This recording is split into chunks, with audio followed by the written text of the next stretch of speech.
Ang sabi mo, ganito, kung abante, paswelduhan ka ng taxpayer, gago. Bakit? Ba't mo ginawa sa akin yun? Gusto mo ba akong umiyak ngayon sa'yo? Sabihin ko, ba't mo ginawa sa akin yun? Bakit mo ako tinawag na gago? What is your right to tell me that I'm gago? Because I am a citizen of What the is your Philippines. right to tell me I'm gago? That is part of my freedom of speech, Mr. Oh, Chair. is that right? Yes, Mr. Chair. So your freedom of speech is to tell a person that he is gago? Freedom of speech ba yan? My freedom of speech, part of my freedom Bayang of galing speech mo. is to Sabi mo, you know, kung Benny Abante, I can find all of this. Isasampal ko ito sa pagmumukha mo.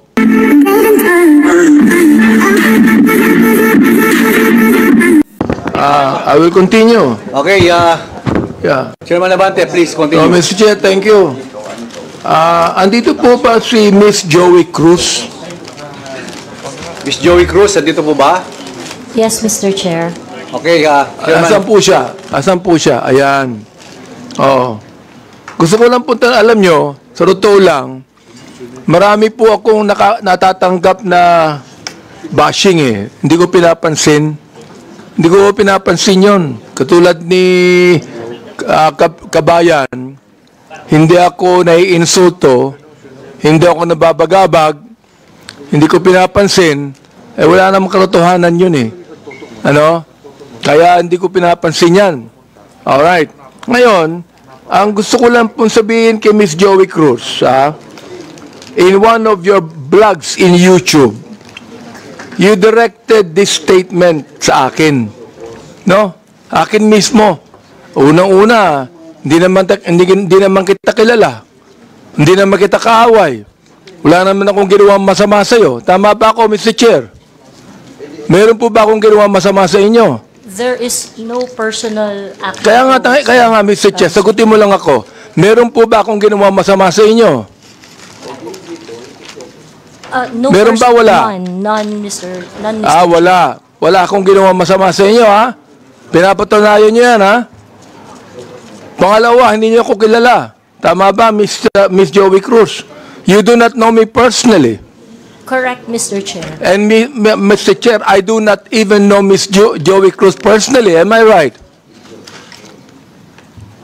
Correct, Mr. Chair. But, you made a statement against me. O ito, babasahin ko, ha? O, ang sabi mo, ganito, kung abante, paswelduhan ka ng taxpayer, gago. Tinawag mo akong tinawag mo akong gago. Oh, bakit? Ba't mo ginawa sa akin yun? Gusto mo ba akong umiyak ngayon sa'yo? Sabihin ko, ba't mo ginawa sa akin yun? Bakit mo ako tinawag na gago? Bakit po, Mr. Chair? Please, yes.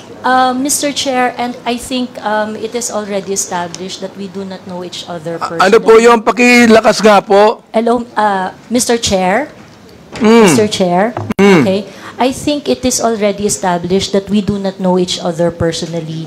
Therefore, the statement was said based in a not personal way, but it is an observation of my reaction. Mr. Chair, meron ka pang salita. Your observation is that I'm gago? Is that your observation? This pertains to the public function as I perceive it, Mr. Chair. No, public what?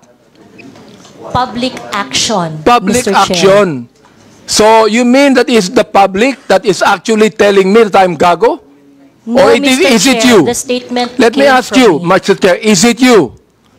Yes, Mr. Chair. So, you were the one that said that, right? Correct, Mr. Chair. Ayun.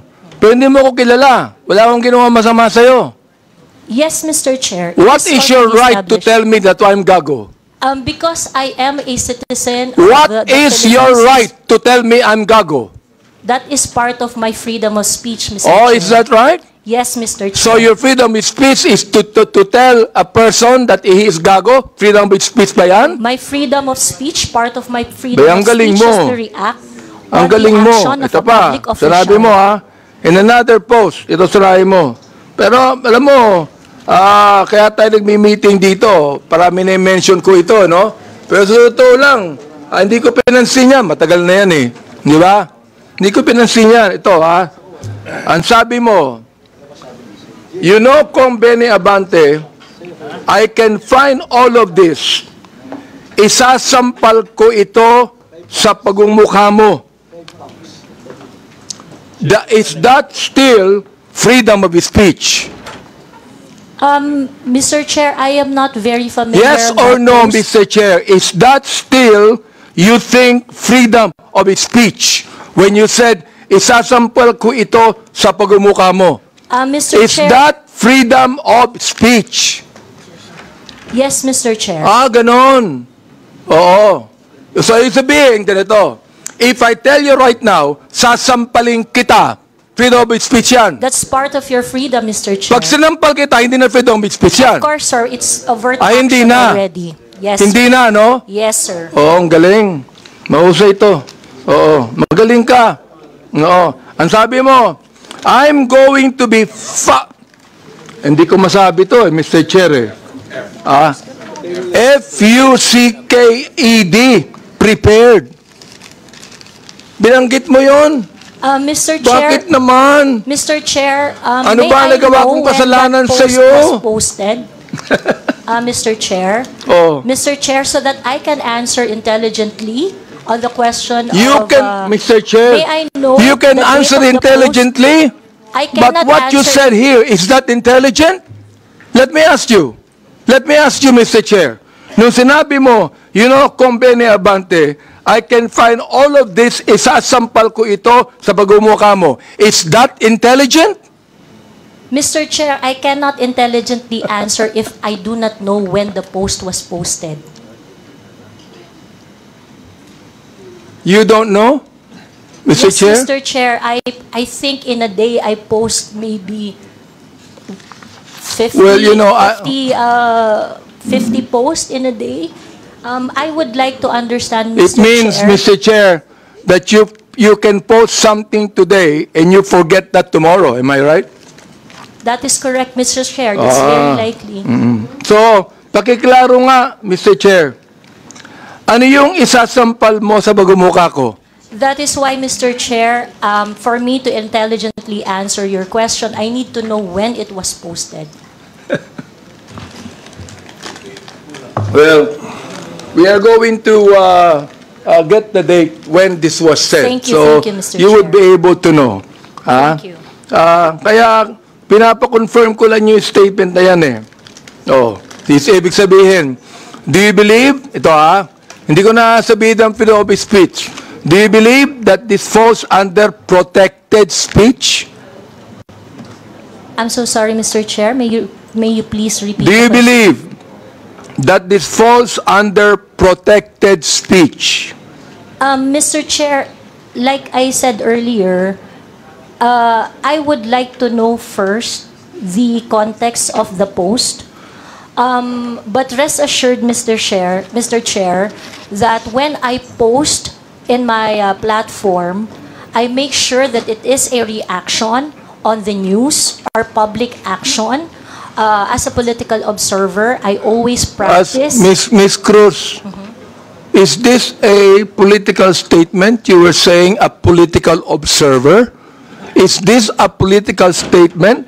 Do you believe that using profanities, insults, and malicious accusations online represent fair and respectful, intelligent discourse?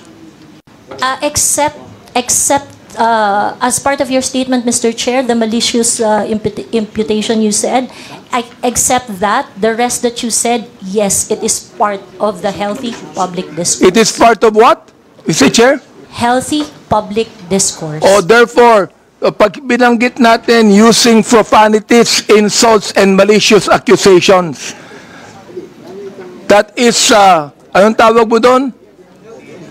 Part health- of the healthy discourse, Mr. Chair. Healthy discourse. Healthy discourse ba yon? Yung Yes, profanities, Mr. Chair. Yes, Mr. Chair. insults, and malicious statements, healthy discourse sa'yo yun.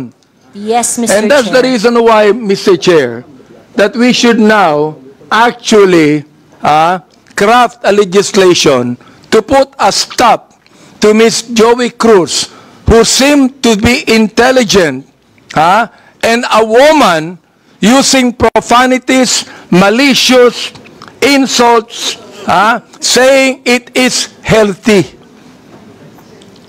Yes, Mr. Chair, I stand by my statement. Everything you said, except the malicious imputation, which I do not do, is part of a healthy public discourse. It is part of my freedom of speech. In fact, it is recognized under the Universal Declaration of Human Rights Act that I It is should be recognized able to where? express my opinion without Miss interference. Joey Cruz, I am the chairman of the Committee on Human Rights, and this is not recognized. Profanities, insults, and malicious words are violation of human rights. You violated my human rights. Mr. Chairman, Mr. Chairman, Corrupt. Mr. Chairman, may I inquire, sino po yung sa tabi ni no resource person? Please identify yourself. Are you the lawyer of Yes, Your Ms. Honor. Cruz? I'm Attorney Mark Anthony Manuel. I'm the counsel for Ms. Cruz, Your Honor. Have you entered your appearance here? Yes, Your Honor, please. So Mr. please Chair. be reminded that you can only give legal advice to your client and you ask the chairman. Yes, Your Honor. Please sit not in the resource person at the back. You are not allowed to sit. At the back, you sit at the back. Yes. Lawyers are not allowed to sit beside the resource persons. And please be advised that as permission by the chairman. Yes, yes. Also sit at Mr. the back. Yes, Mr. Do not sit beside your client. And rest assured that I am only advising my client as to And then her so legal ask the rights. chairman the permission before you give the advice. Yes, Mr. Chair. Also sit at the back. Thank you, Mr. Chairman. Thank you, Mr. Chair. Attorney, please comply. Are you through, because no, actually, Mr. Chair, I'm just starting. wait, we are still on the issue of, I would like to finish the issue on Tariela, then we can go back to your interpolation. Honorable Junicio, are you still asking questions? You're done. Honorable Tariela, do you still have any statement to make?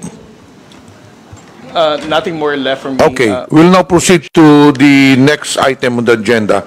This is with regards to the issue on social media personalities. Mr. Chair, if there are no other congressmen that have questions for our resource person, Commodore Dariela, maybe we can excuse him because he has more important issues at stake, which is national sovereignty.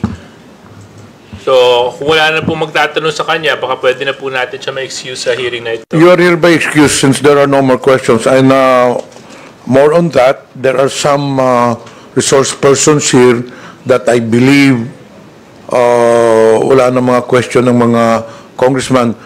May I ask if AMLA resource persons are here? Attorney Arpon, Attorney Titanco. From the members, do you have any questions to AMLA? There are none, so you are hereby excused. To COMELEC, pakitaas pong kamay. To the members, do you have any questions with COMELEC? None? You are also excused, all the resource persons in COMELEC. Dun sa mga broadsheets are already excused. Dito sa kay Miko David, Digital Marketing Association of the Philippines, I think you can stay put since we will be discussing next the social media personalities. Okay. We'll now proceed on the issue on social media influencers or personalities rather. May I request that all social media personalities take the microphone and introduce yourselves one by one, starting to the nearest to the chairman. Good afternoon, Mr. Chair. I am George Ahmed Paglinawan. I am a lawyer. I am not Ado Paglinawan. the one that was mentioned by the Commodore Tariela. I believe there is another person who is named Ado Paglinawan, and I'm sure that that is not me. Thank you. Okay, next. Yes, my name is Darwin Salcedo, known as Boss Dada in YouTube and Facebook. Next. My name is Dr. Richard Tesoro Mata. I'm a health blogger pediatrician. Next. Good afternoon, Mr. Chair. I'm Glenn Ang Chong, a lawyer, certified public accountant, and former member of the House of Representatives in the 13th Congress. Next, please. Good afternoon, Mr. Chair, and my name is Zain Batalya. I'm the person behind I Am Sean Wayne. Yes. Good afternoon, Mr. Chair. I am Manuel Mata Jr., also known as Coco Locoy in social media. Coco Loco? Coco Locoy, Mr. Chair. Good afternoon, Mr. Chair. I'm former PDEA agent Jonathan Morales, behind Agent Tambayan, Your Honor. So you're now a blogger also, Mr. Morales? Di ba resource person ka sa Senate before? Yes, sir. Mula po nung tinigil yung PDEA Leaks, nag-resort na po ako doon sa... You were a former PDEA agent? Yes, Your Honor. Yes, Mr. Chairman. Blogger ka na ngayon? Yes, sir. Okay, next. I am Vivian Rodriguez, better known as Vivian Velez, as my screen name. I was not invited in this committee hearing, but I was mentioned the last time, the last hearing. So Okay. I'm here. Anyway, this is a public hearing. Anyone is welcome to attend the hearing. Next. Good afternoon po, Mr. Chair. I'm Alvin Montero. I'm not a blogger, nor I'm not a journalist. Thank you. Good afternoon, Mr. Chair and honorable members of the committee. My name is Claro Ganyak. I'm a retired professor. I'm not a blogger. I just express my opinions in social media. Okay. That's it. Thank you, Next. sir. Good afternoon, Mr. Chair. Ako po si Elijah San Fernando, isa pong manggagawa at unionista, kilala sa TikTok at Facebook bilang Eli San Fernando. Next, please. Good afternoon, Mr. Chair. My name is Maria Florinda Princess Duque, or better known as Pebbles Duque. I am now a law student. Next, please. Good afternoon, Mr. Speaker. Mr. Chair, sorry. I'm Dr. Ethel Pineda Garcia. Okay. I think there are some vacant seats. Pwede na pong kunin yun. Yes. I am Trixie Cruz Angeles. I am a lawyer. Next, please. May I continue, Mr. Chair? Wait, meron pa yata dito sa... Kompleto na po ba ang mga social media personalities? Who is Vicente Cunanan? You're also a social media personality? Okay, so you cannot proceed with your interpellation. Thank you, Mr. Chair.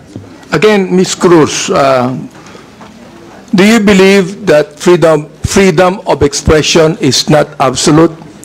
Yes, Mr. Chair. You do. Of course. I'd like to ask the other bloggers if they also believe that. Yes, Mr. Chair. You also believe that? Okay. Sir, Now, there's always a limitation.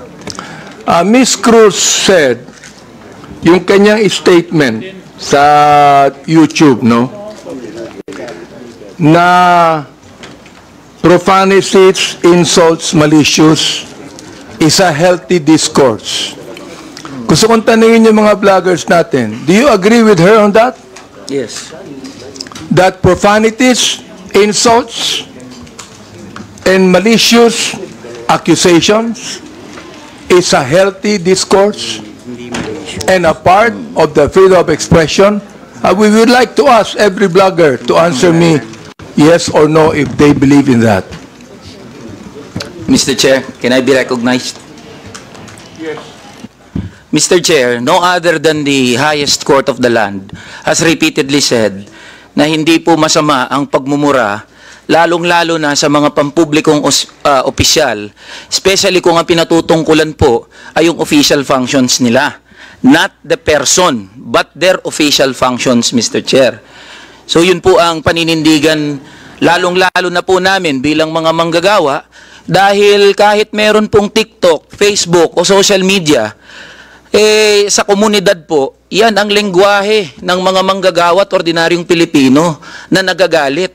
Hindi po kasalanan ng mga vlogger o ng mga gumagamit ng Facebook, TikTok, X o kung ano pa mang social media platforms kung bakit merong ganito na mga pagmumura o profanities. Ito po ay lengguwahe ng mga manggagawa at ordinaryong Pilipino na nagagalit. Mr. Elijah, hindi ko binabagit yung lingwahe ng ordinaryong Pilipino. Ang binabanggit ko, lingwahe ng vlogger. Hindi ka ordinaryong Pilipino. Mr. Chair. Tatandali lang, kasadala pa ako eh. Alright. Hindi ka ordinaryong Pilipino. Tama, mali? Ordinaryong Pilipino ako, Mr. Chair. Hindi ka ordinaryong Pilipino, vlogger ka eh. No, manggagawa ako, Mr. Chair. Lahat ba ng ordinaryong Pilipino, vlogger? Mr. Chair, manggagawa ho ako na may platform ho. So, ordinaryong Pilipino ho ako, Mr. Chair. Mr. Chair, point of order. We have our rules here. I think the resource person cannot answer without being recognized by the chair. Sorry, Mr. Chair. Okay, reminder to all resource persons, let the interpolator finish his line of questioning in his statement. And resource persons can only talk when the chair recognizes them. Okay. Nabanggit mo kanina na yung profanities, yung insult, yung malicious accusations, kung yan ay sinabi sa kanyang, anong tawag doon, functions bilang public official. Okay yun. Yung sabi mo, di ba? But not on a personal basis, correct? Ayan. Yes, Mr. Chair. Sabihin natin, naniniwala ako dyan. Pero, hindi naman niya sinabi yan sa akin on my public functions, official functions. It is a personal accusations on me. Mr. Elijah. Mr. Chair, can I be I cannot speak on behalf of Ms.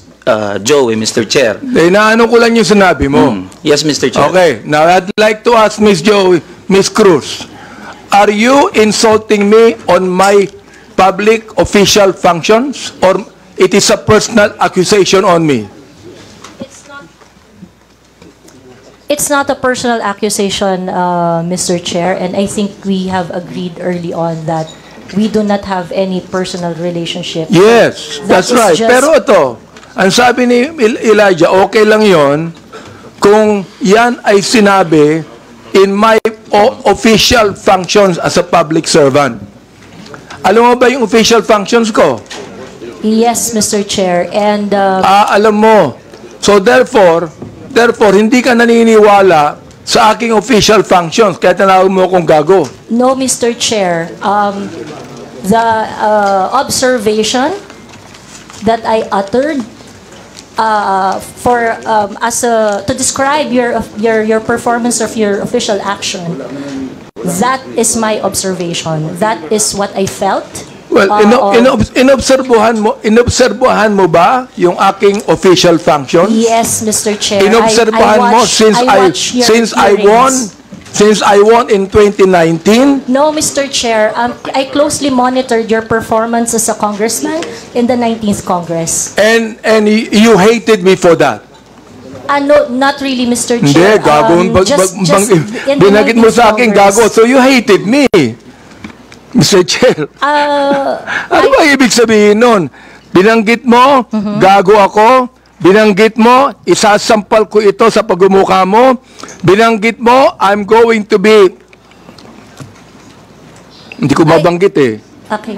If you prepared, binanggit mo yun eh. Oo. Therefore, you hated me. Hindi mo ko Hindi pwedeng sabihin mo sa akin na you love me. Is that the person that you said that you love me? I love you, and because of that, isasampal ko ito sa'yo. May I respond, Mr. Chair? Yeah, go ahead. Sige, Mr. Chair, go ahead, Chair, respond. At the very most, I do not like your performance as a member of the 19th Congress. But hate is such a powerful word because we established earlier that we do not have any personal relationship or any Kaya nga, Mr. Chair, binanggit mo yung human rights. Yes, Binanggit mo Mr. yan kanina, di ba? Correct, Mr. Therefore, Chair. Mr. Chair, you violated my human rights. Why? Because when you said those profanities, those insults, yung gago, yung isasampol ko ito sa pagubukha mo, you violated my human rights. You did. May I respond, Mr. Chair? Teka, Mr. Chair, hindi ako nagagalit sa'yo. Okay? At wala akong pakialam sa'yo. Kahit na anong sabihin mo, okay lang sa akin. Alright? Pero itong ating pinag-uusapan ngayon, merong kinalaman sa mga legislation na aming gagawin later on. That is why I am asking you right now. Sapagkat napakahalaga nito. Kapag binabanggit mo, if you're saying that using profanities, insults, and malicious accusations online represent fair and respectful discourse and a healthy discourse, therefore you're telling us that the freedom of expression is absolute. You can say anything you want, and that is freedom of expression. Yun ang sinasabi ko, Mr. Chair. May I respond, Sapagkat, Mr. Chair? pag binanggit mo, if you said that freedom of expression is not absolute, therefore, there are certain things that you cannot say. Yun ang ibig sabihin nung freedom of expression is not absolute. May limitation yun. Di ba? Oh. Go ahead. You can answer now. Okay, thank you very much, Mr. Chair. Mr. Chair, in the universal thoughts and ideas, there would always be a limitation. The freedom of speech is not absolute. And the limitation of freedom of speech is well defined. Under the law, under the jurisprudence, there are things that you cannot say. There are things that Mr. Chair, what jurisprudence are you talking about? Supreme Court decisions, Your Honor. Can you tell me what law? Example of law that limits your Yes. freedom of expression. For Can you example, tell me Mr. the Chair, jurisprudence? Yes, Mr. Chair. For example, Mr. Chair, there is, I cannot specify the specific law, Mr. Chair. There but is a law on libel. law There on is a libel. law on slander. There is a law. Is it okay, Mr. Chair, if I give my example? Okay, thank you very much. One example, and I think this example is very demonstrative, is very illustrative of the limitation of freedom of speech. Right now, it is election, midterm election, and it is not allowed that people are going to campaign on the day of the election day. That is a clear prohibition to express on the part of the citizen to say whatever they want to say on that Teka, election Mr. day. Chair, ano po ang connection nung binabanggit mo? I'm asking you about the jurisprudence. I just told you that there is a law against on libel, on cybercrime. What you said today is libelous. What you said here is libelous. Why? Mr. Because Chair. there is a malicious intent. When you use profanities, when you use the word gago, there is a malicious accusation, and that is libelous. Mr. Chair, if that is your assessment, And that kind of listen, statement, you not will only have libelous, Mr. Chair, sandali lang ha, not only libelous, that is also unjust vexation on my part. May I respond, Mr. Chair? Go ahead. Okay, Mr. Chair, if you think that you are violated by my exercise of my freedom, you would have your right and No, be no, in court Mr. Chair, so that don't so worry. that the maliciousness Mr. of that Chair, statement don't can be worry. I'm sorted not out going in the to charge you proper in court. authority. Don't worry. I'm not going to charge you. If I charge you in court, matatalo ka eh. Pero hindi. Oo. Unjust vexation to. Alam niyo ba yon? Are you a lawyer or not? I am not a lawyer, Mr. So therefore, Chair. you should know this. The thing is this, pero wag kang mag-alala.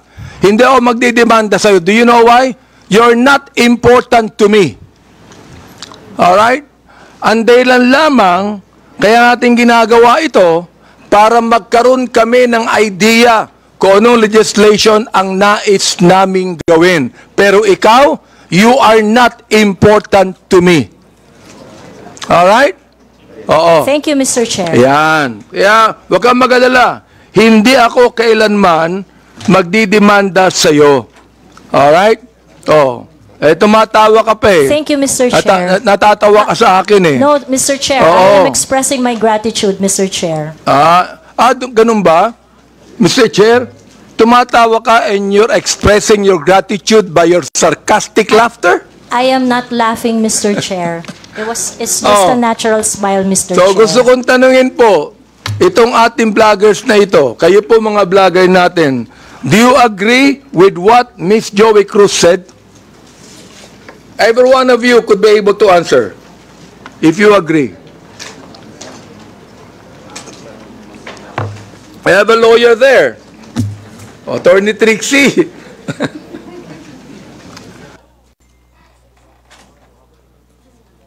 Attorney Trixie, you have the floor. Thank you, Mr. Chair.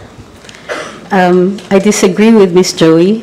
I believe that there is, instead of a limitation on the freedom of speech, I believe that speech is either protected or not protected. Thank you very much. Those that are covered by the law, such as the law on inciting to terrorism, inciting to rebellion, and so on, are unprotected speech.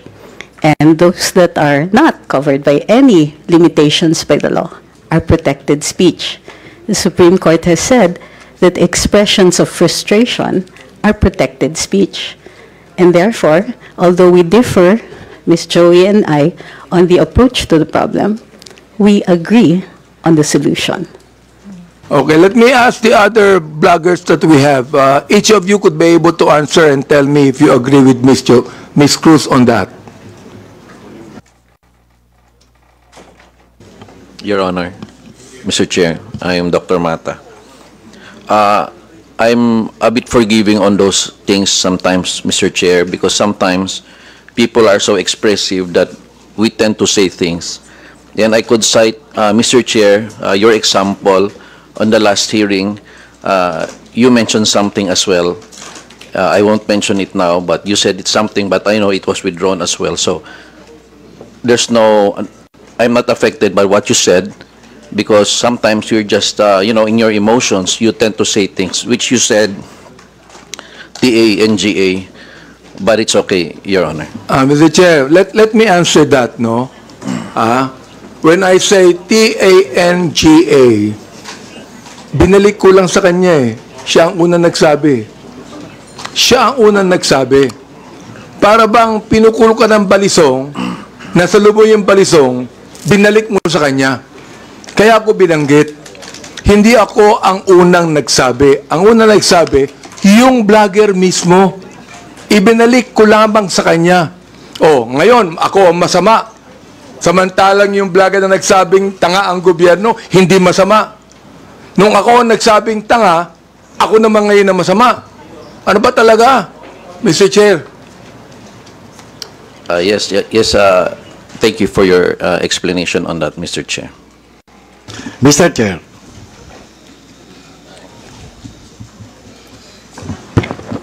Yes, was that, Mr. Chair. Mr. Morales, please proceed. Yes, sir. Doon sa kay Miss Joey Cruz, ang ko lang bilang isang dating tauhan ng gobyerno, wag lang sana tayong magpakita ng anumang kagaspangan para hindi tayo napapansin ng publiko. Yun lang po. Ano yung ibig sabihin? Huwag lang magpakita ng kagaspangan para hindi makita ng publiko. Yes, Your Honor, Mr. Chairman. Yun lang po. Kasi kung magpapakita tayo ng kagaspangan at makikita ng publiko yung hindi naaayon na kilos ng isang public official, talagang makikita po tayo. At yun mapapansin ng publiko. Huwag naman sana tayong masasaktan. Yun ang tinutukoy mo, Mr. Chair. Your Honor, yun pong mga gumagawa ng kagaspangan, yun po yun. Sino nga yung tinutukoy mo? Aba, hindi ko po alam. Siguro po, maaaring kayo po, Your Honor, mawalang galang na po, nasa inyo po yun, kung sino po yung mapapatungkulan nun. Mr. Chair, ano ba yung kagaspangan na narinig mo? Sino yung nagsabi ng kagaspangan? Your Honor, ito po bilang isang dating tauhan ng gobyerno. Nagiging maingat dapat ang isang tauhan ng gobyerno habang siya ay nanunungkulan. Katulad ng pagnanakaw, pag-aabuso sa tungkulin, pagmamalabis. Yan po yung isa sa mga dapat na tinitingnan natin. At kung tayo man ay tauhan ng gobyerno, dapat ginagampanan natin ng buong husay, buong giting, tulad ng mga alagad ng batas na handang ialay ang sarili niyang buhay para lamang doon sa sinumpaang tungkulin. Mr. Chairman. Mr. Chair, tama yung binanggit ni Mr. Morales tama Pero ang tinatanong ko sa iyo, nag-a-agree ka ba sa sinabi ni Miss Cruz? Saang particular, Your Honor, Mr. Chairman? Hindi ka pa na nakikinig sa akin Bira naman buhay ito. Pagpaumanhin niyo po, Your Honor, at nangati po yung aking binti, maaring hindi ko po wala kang napansin. karapatang magsalita kung hindi mo narinig lahat ng mga sinabi. Iyon pong narinig ko. Very clear Meron po akong narinig. Very clear, Mr. Chair, ang sinabi ko. Kanina, pinag-uusapan natin yung lahat ng mga binanggit ni Miss Cruz. And I'm asking you now, kayong mga vlogger, oo, mga objective naman kayo, di ba? Ano ang palagay nyo rito? Palagay nyo ba na itong malicious, ito ulitin ko para malaman mo, itong malicious, profanities, at insults, accusation na ibinigay po ni Miss Cruz, ay kasama po yan sa tinatawag nating protected discourse o kaya naman healthy discourse or freedom of expression? Yun po pinoprotektahan ng batas. Ito po yung opinion o saloobin ng isang mamamayang Pilipino patungkol doon po sa pagkukulang ng isang public officer. Yun po hindi pinoprotektahan ng batas. Ito po yung pag-iingganyo ng paggawa ng illegal o labag sa batas. Yung pagkukulang, Mr. Chair, kung walang ginawang illegal, may karapatan ba siya? Kung walang ginawang illegal, Your Honor? Depende po Depende po sa napapansin at kung po sa nagbibigay ng opinion. Miss Joey, meron po ba akong ginawang illegal? Meron po ba? Nothing that I said in Yun, wala akong ginawang illegal. Meron ba akong ginawang immoral? There are things that I may not agree. You may not agree, that's fine with me. Yeah. Pero ang tinatanong ko, meron ba akong ginawang immoral? I agree that there are some things that you do not agree. Okay lang yun sa akin. Differences in values, Your Honor. Di ba? Pero wala akong ginawang immoral o illegal. You said that yourself. So therefore, anong ibig sabihin ng profanities, insults, and malicious accusations you gave to me? Yun ang tinatanong ko.